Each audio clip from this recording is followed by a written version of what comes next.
কোথায় ছিলেন, বের হলেন কেন? আমি তাদেরকে বলেছিলাম যে 2024-এর পরে দেশ গঠন করা, মানুষ বিভিন্ন নির্যাতন জুলুম থেকে মুক্তি পাওয়া আর ইসলামকে ক্ষমতায় নেওয়ার সুযোগ তৈরি করার একটা সুযোগ এসেছিল। কিন্তু আমরা কি দেখলাম?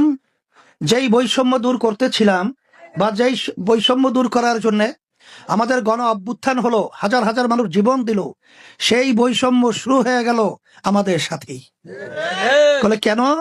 আমরা প্রথম স্লোগান দিয়েছিলাম ইসলামের পক্ষের একটা বাক্স, সারাও জেগেছিল, আল্লাহর বান্দারা, আল্লাহর বান্দিরা তার পক্ষে, তারা মাশাআল্লাহ তাদের মনোভাব ব্যক্তও করেছিল। কিন্তু এই ইসলামের পক্ষের বাক্সের পরিবর্তে ক্ষমতা লোভীরা তখন ইসলামের নিয়ম নীতি অনুযায়ী নাকি দেশ পরিচালনা করবে না, দেশ পরিচালনা করবে প্রচলিত গণতন্ত্র এই নিয়মে। তখনই আমরা বাধ্য হয়েছি, সমঝোতাও করেছিলাম ইসলামের জন্য, এবং ইসলামী আন্দোলন বের হয়েছিলাম ইসলামের কল্যাণের জন্য এবং দেশের কল্যাণের জন্য, মানুষের কল্যাণের জন্য। আমি আমার ভাইদেরকে বলবো, ইসলামী আন্দোলন বাংলাদেশ পরীক্ষিত একটা রাজনৈতিক ইসলামী দল। তার কথা কাজের সাথে আল্লাহর রহমতে প্রতিষ্ঠা থেকে শুরু করে অদ্যপতি পর্যন্ত আমি চ্যালেঞ্জ হিসেবে বলছি, কেউ কথা এবং কাজের বেমিল কেউ দেখাতে পারে নাই, পারবেও না ইনশাআল্লাহ। ইসলামী আন্দোলন বাংলাদেশ প্রতিষ্ঠিত হয়েছিল এই দেশের কল্যাণের জন্য, মানুষের কল্যাণের জন্য। কিন্তু আমরা দেখেছি যারা নাকি বিভিন্ন সময় রাজনৈতিক দল হিসেবে বিভিন্ন সুন্দর সুন্দর কথা বলে, কিন্তু তাদের কথা কাজের সাথে কোনো মিল নাই।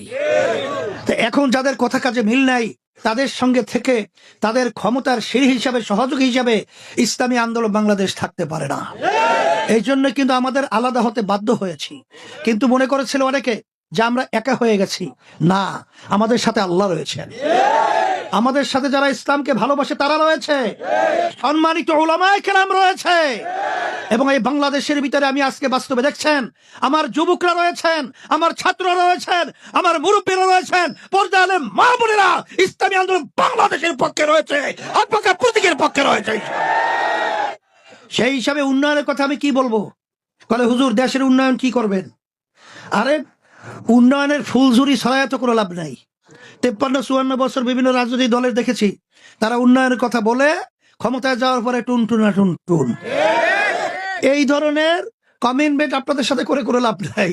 তবে এতটুকু বলতে পারি যে আল্লাহ যদি আমাদেরকে ক্ষমতায় নেয়, আল্লাহর রহমতে দুর্নীতি থাকবে না, চাঁদাবাজি থাকবে না, এবং আল্লাহর রহমতে আপনাদের দয়ায় প্রতিটা বাংলাদেশের মানুষের মুখে হাসি ফুটবে, এই নিশ্চয়তা আপনাদেরকে আমরা দিতে পারছি।